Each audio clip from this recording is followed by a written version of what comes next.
Hello students, इस video का topic है geitonogamy. So let's start.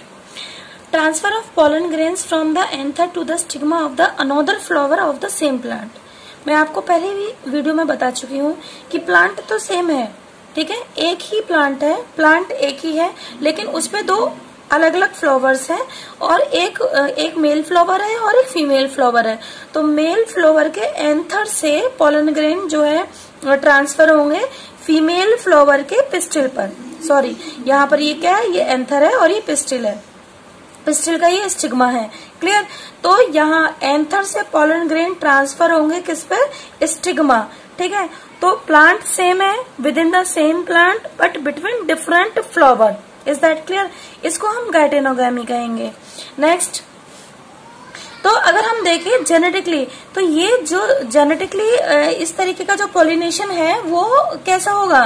Similar होगा, ठीक है, सिमिलर टू ऑटोगेमी, यानी ये सेल्फ पॉलिनेशन होगा जेनेटिकली, बट फंक्शनली या इकोलॉजिकली आप इसको डिफरेंट कह सकते हैं क्योंकि ये दो फ्लावर्स के बीच का है, एक फ्लावर से पॉलन ग्रेन दूसरे फ्लावर पर आए हैं। नेक्स्ट आता है हमारा क्या? ज़ेनोगेमी। नेक्स्ट हमारा क्या है? ज़ेनोगेमी। तो देखिए ज़ेनोगेमी में क्या होता है, दो प्लांट अलग अलग दो प्लांट हैं और एक प्लांट के फ्लावर से, मेल फ्लावर से पॉलन ग्रेन दूसरे प्लांट के जो फीमेल फ्लावर है उसके स्टिग्मा पर लैंड हुए हैं। तो इस तरीके का जो क्या कहलाएगा? ज़ेनोगेमी कहलाएगा। ठीक है, तो transfer of pollen grain from the anther to the stigma of different plant. यहाँ पर क्या है? प्लांट क्या है? डिफरेंट, यानी between the different plant pollination हो रहा है, दो प्लांट के बीच में क्या हो रहा है? पॉलिनेशन हो रहा है, इसलिए इसको हम क्या कह रहे हैं? ज़ेनोगेमी कह रहे हैं। नेक्स्ट, ये जो फिगर्स हैं वो मैं आपको ऑलरेडी वीडियो में, लास्ट वीडियो में डिस्कस कर चुकी हूँ। नेक्स्ट अब हम देखेंगे एजेंट्स ऑफ पॉलिनेशन, यानी पॉलिनेशन अगर एक्सटर्नल कौन कौन से ऐसे एजेंट्स हैं या ऐसी कौन सी एजेंसीज हैं, कौन कौन सी ऐसी चीजें हैं जो पॉलिनेशन को हेल्प करती हैं या जिनकी वजह से पॉलिनेशन होता है। तो हम नॉर्मली तो हम जाते हैं हवा है, पानी है, इंसेक्ट है, बर्ड है, बैट है, कुछ एनिमल्स भी हैं, तो ये सब पॉलिनेशन में हेल्प करते हैं या इनकी वजह से पॉलन ग्रेन जो है वो स्टिग्मा पर जाकर लैंड करते हैं। So let's start. Plant use to abiotic यानी कि वाटर और क्या हो गया? Wind and water, and one biotic यानी कि animal agents to achieve the pollination. तो पॉलिनेशन को अचीव करने के लिए प्लांट दो एबायोटिक का मतलब एक तरीके से आप लगा सकते हैं जो बायोटिक नहीं है, यानी कि जो लिविंग नहीं है, यानी नॉन लिविंग थिंग्स में आ जाता है। तो पानी है, हवा है, ये नॉन लिविंग में आ गया, और बायोटिक में एनिमल्स आ जाते हैं, जितने भी एनिमल्स हैं। तो majority of plant use biotic agent for pollination. Majority यानी मोस्टली जो प्लांट होते हैं वो बायोटिक एजेंट्स को यूज करते हैं, पॉलिनेटिंग एजेंट्स को, किसके लिए? पॉलिनेशन के लिए। Only A small proportion of plant use abiotic agents. ठीक है, तो ऐसे प्लांट जो एबायोटिक एजेंट यूज करते हैं जैसे कि हवा है, पानी है, उनकी संख्या कम है। Pollen grains coming in contact with the stigma is a chance factor in both wind and water। अगर हम किसकी विंड और वाटर की बात करें तो ये एक बाई चांस प्रक्रिया होगी कि भाई हाँ हवा चल रही है या पॉलन ग्रेन्स जो है वो एटमॉस्फेयर में आ गए, एयर में है, और वो बाई चांस किसी फीमेल फ्लावर के पास में गए हवा के थ्रू ही, और पिस्टिल का जो स्टिग्मा है उस पे जाके लैंड कर गए। और यही सिमिलर क्या होता है? वाटर, ये पॉलन ग्रेन किस में फ्लो कर रहे हैं? वाटर के साथ में, और वो फ्लो करते करते किसी फीमेल फ्लावर से टकरा गए और वहां पे स्टिग्मा पर जाकर लैंड कर गए। तो दिस इज बाई चांस।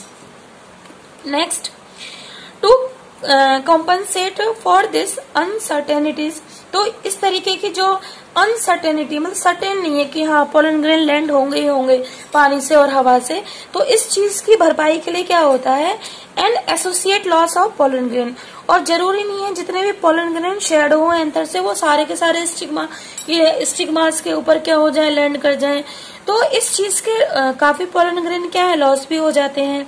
तो इस चीज की भरपाई के लिए जो पॉलन ग्रेन्स होते हैं वो ज्यादा अमाउंट में प्रोड्यूस होते हैं, तो इसलिए क्या लिखा हुआ है? द फ्लावर प्रोड्यूस इनॉर्मस यानी लार्ज अमाउंट ऑफ पॉलन। ठीक है, when compared to the number of ovules available for pollination। और अगर हम ओव्यूल का कंपैरिजन करें तो ओव्यूल की संख्या ओवरी के अंदर कम होती है। ठीक है, ओव्यूल की संख्या, जैसे ओव्यूल किस में कन्वर्ट होगा, सीड में कन्वर्ट होगा। तो आप देख लीजिए सीड जो है, जैसे वाटरमेलन है, बहुत सारे सीड है तो बहुत सारे ओव्यूल। लेकिन अगर हम कहीं ना कहीं कंपैरिजन करें पोलन ग्रेन से, तो पोलन ग्रेन की संख्या ओव्यूल कितनी ही ज्यादा क्यों ना हो, ओव्यूल्स की संख्या के कंपैरिजन में हमेशा बहुत ज्यादा होती है। ठीक है, ताकि क्योंकि हम जानते हैं वाटर और विंड के द्वारा पोलन ग्रेन लॉस भी होते हैं। ठीक, चलिए नेक्स्ट, अब हम बात करते हैं क्या पॉलिनेशन के टाइप की, इस आधार पर कि पॉलिनेशन किसके द्वारा होता है, यानी पॉलिनेटिंग एजेंट क्या है। ठीक है, तो सबसे पहला क्या आता है हमारा एनिमोफिली। सबसे पहला क्या है हमारा एनिमोफिली। ठीक है, देखिए एनिमोफिली क्या है, पॉलिनेशन बाय विंड। अगर हवा के द्वारा पॉलिनेशन हो रहा है तो उसको क्या कहेंगे, एनिमोफिली कहेंगे। Clear, is more common अमॉन्स्ट abiotic pollinations. अगर हम एबायोटिक पॉलिनेशंस की बात करें तो उसमें सबसे ज्यादा कॉमन क्या है, हवा के द्वारा पॉलिनेशन होना।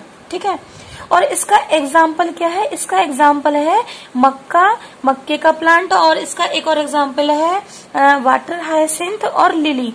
ठीक है, आप इसमें 3 एग्जाम्पल दे सकते हो एनिमोफिली में।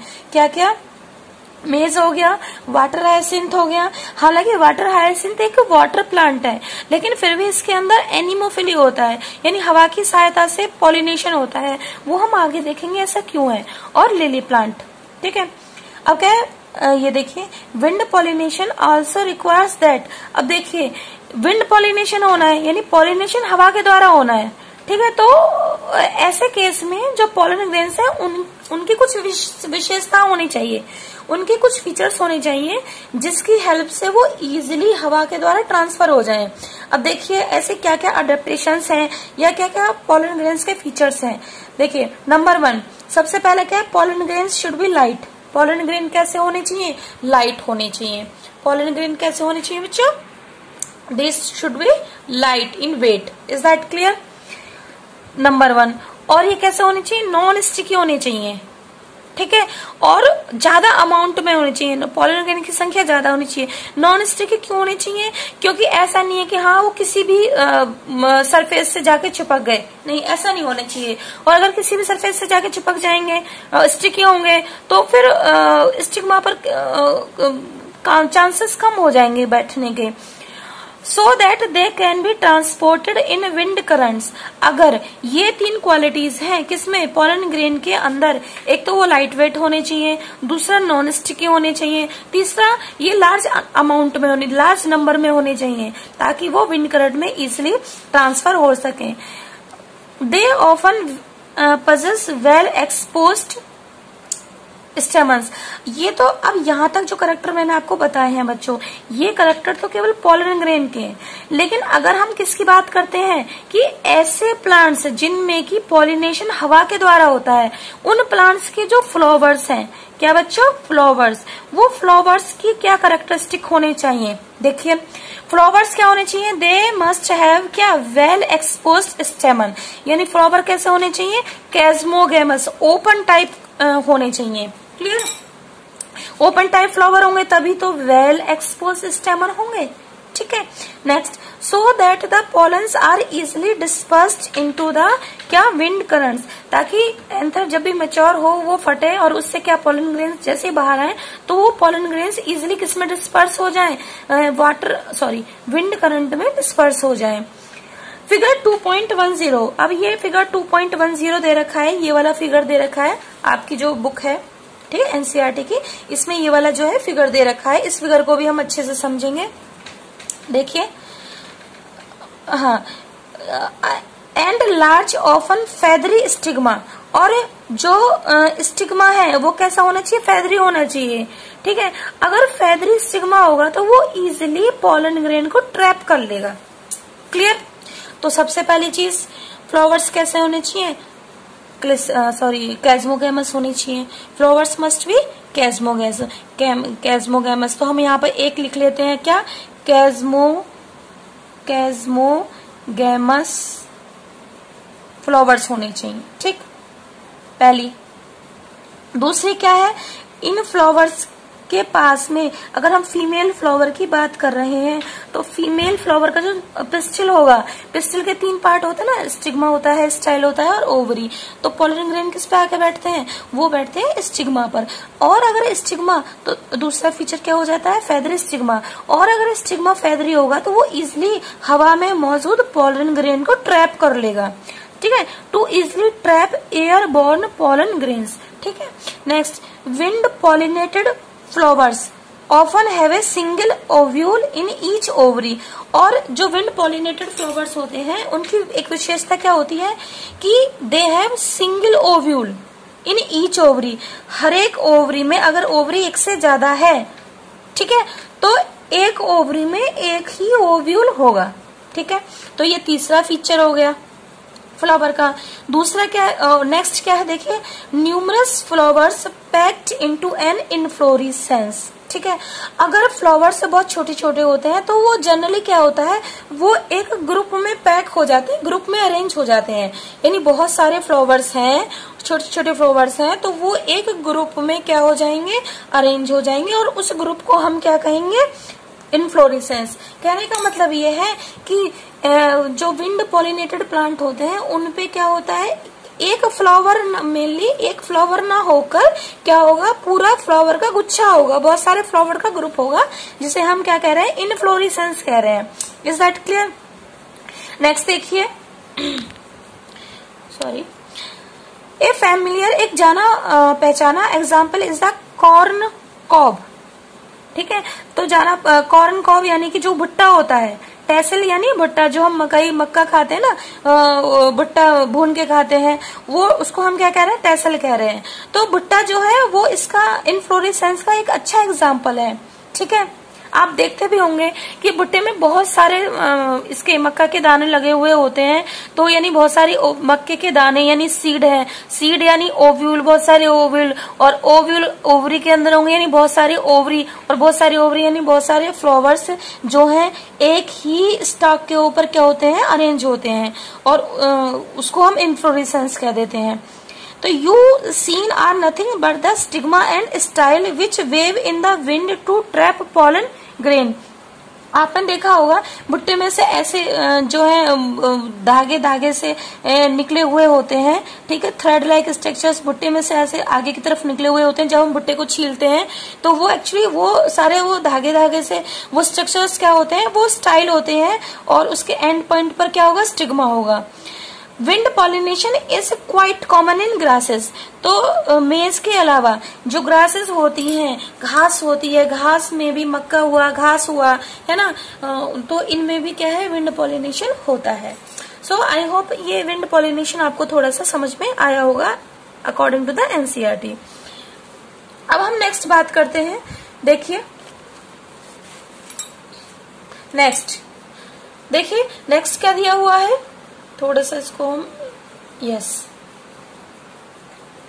देखिए नेक्स्ट आपका दिया हुआ है हाइड्रोफिली। तो विंड पॉलिनेशन में आप एग्जांपल्स अच्छे से याद कर लीजिएगा, मक्का है, वाटर हाइसिंथ है, ग्रासेस है, लिली है। अगर हम बात करते हैं हाइड्रोफिली, यानी कि पॉलिनेशन किसके द्वारा हो रहा है, पानी के द्वारा हो रहा है। हाइड्रो का मतलब ही क्या होता है, वाटर। तो pollination by water is quite rare in flowering plant. तो फ्लावरिंग प्लांट के अंदर पानी के द्वारा पॉलिनेशन रेयर है, यानी कम है, और वो लिमिटेड है, केवल किसमें पाया जाता है, 30 जीनस ऐसी हैं फ्लावरिंग प्लांट की जिनमें कि ये वाटर पॉलिनेशन पाया जाता है, और जिसमें कि मेनली वो क्या है, मोनोकोटिलिडनस। हम ये जानते हैं जितने भी फ्लावरिंग प्लांट है उन सबको किस में रखा गया है, एंजियोस्पर्म में। और एंजियोस्पर्म को भी दो उसमें डिवाइड किया गया है, दो कैटेगरीज में, मोनोकोटिलिडनस और डाइकोटिलिडनस। तो मोनोकोट की अगर हम केवल बात करते हैं तो केवल 30 जीनस ऐसी हैं जिसके अंदर हाइड्रोफिली यानी कि वाटर पॉलिनेशन होता है। As against this, you would recall that water is a large mode of transport for the male gamete among the lower plant group such as क्या है, एल्गी है, ब्रायोफाइट है, एंड क्या है, टेरिडोफाइट है, ठीक है। और अगर हम इसके उल्टा देखें तो जो लोअर प्लांट्स ग्रुप होते हैं, जैसे कि जब हम प्लांट किंगडम पढ़ते हैं तो प्लांट किंगडम में हम सबसे पहले क्या पढ़ते हैं, हम एल्गी पढ़ते हैं, फिर ब्रायोफाइट पढ़ते हैं, फिर क्या पढ़ते हैं, ब्रायोफाइट के बाद टेरिडोफाइट है, फिर जिम्नोस्पर्म है, एंड देन फिर एंजियोस्पर्म हम पढ़ते हैं। तो लोअर प्लांट कौन से हो गए, जैसे एल्गी है, जैसे कि ब्रायोफाइट्स हैं, जैसे कि टेरिडोफाइट्स हैं, ठीक है। तो इनके अंदर मेनली जो मेल गैमीट है उसको ट्रांसफर होने के लिए पानी की जरूरत होती है, ठीक है। It is believed particularly for some bryophytes, तो ऐसा विश्वास किया जाता है खासतौर से कुछ ब्रायोफाइट्स के लिए कि भाई एंड टेरिडोफाइट्स के लिए कि that there distribution is limited, कि कुछ ऐसे पर्टिकुलर ब्रायोफाइटिक प्लांट्स हैं या टेरिडोफाइटिक प्लांट्स हैं जिनकी संख्या कम है, जिनका डिस्ट्रीब्यूशन लिमिटेड है। भाई क्यों लिमिटेड है, क्योंकि इन प्लांट्स के अंदर जो पॉलिनेशन है वो वाटर के ऊपर डिपेंड करता है। किसके ऊपर डिपेंड करता है, वाटर के ऊपर। और अगर पानी जहां पर पानी पॉसिबल है, पानी सोर्स होगा, वाटर सोर्स होगा, तो वहां पर ये पॉसिबिलिटी है। देखिए कैसे, because of the need for the water for the transport of male gametes and fertilization. तो चूंकि इन प्लांट्स में वाटर क्या है, एक नेसेसिटी है मेल गैमीट के ट्रांसफर के लिए और फर्टिलाइजेशन के लिए। और अगर वाटर नहीं होगा तो पॉलिनेशन नहीं होगा, फर्टिलाइजेशन नहीं होगा, फर्टिलाइजेशन नहीं होगा तो सीड नहीं बनेंगे, या फिर और आगे नए प्लांट का प्रोडक्शन नहीं होगा। तो इसलिए इन प्लांट्स की जो है डिस्ट्रीब्यूशन कम है। Some example of water pollinated plant are, अब देखिए ऊपर हमने जो है एनिमोफिली में हमने कुछ एग्जांपल्स पढ़े थे, जैसे मक्का है, वाटर हाइसिंथ है, लिली है। अब यहाँ पर हम वाटर पॉलिनेटेड प्लांट के बारे में पढ़ेंगे, जैसे कि क्या है, वेलिस्नेरिया है, हाइड्रिला है, ठीक है। तो ये वेलिस्नेरिया और हाइड्रिला ये कैसे, ये फ्रेश वाटर प्लांट है, ये क्या है, फ्रेश वाटर प्लांट है, और इनमें वाटर के द्वारा पॉलिनेशन होता है, ठीक है। तो याद रखिएगा, fresh water plant vallisneria and hydrilla which grow in fresh water and several marine sea grasses, और कुछ सी वाटर भी है, सी वाटर प्लांट भी है, जैसे सी वाटर ग्रासेस है, ठीक है, समुद्री पानी में जो घास होती है, फॉर एग्जाम्पल जॉयस्टर, ठीक है। तो इनके अंदर भी क्या होता है, हाइड्रोफिली होता है। Not all aquatic plant use water for pollination, ये जरूरी नहीं है कि जितने भी एक्वेटिक प्लांट हैं, उन सब के अंदर वाटर पॉलिनेशन हो, हाइड्रोफिली हो, ऐसा जरूरी नहीं है। तो स्टूडेंट्स, मैं क्योंकि वीडियो थोड़ा सा लंबा हो रहा है, मैं आज केवल यहीं तक इसको मैं करूंगी इस वीडियो में, बाकी जो है मैं नेक्स्ट वीडियो से स्टार्ट करूंगी यहाँ से। तो आई होप आपको ये चीज समझ में आई होगी और एनसीईआरटी के अकॉर्डिंग। और अगर आपको वीडियो अच्छी लगी है तो इसको लाइक शेयर जरूर कीजिएगा। बाकी इससे रिलेटेड जो क्वेश्चंस है वो मैं आपको डिस्क्रिप्शन में दे दूंगी। And thank you so much, देखने के लिए धन्यवाद।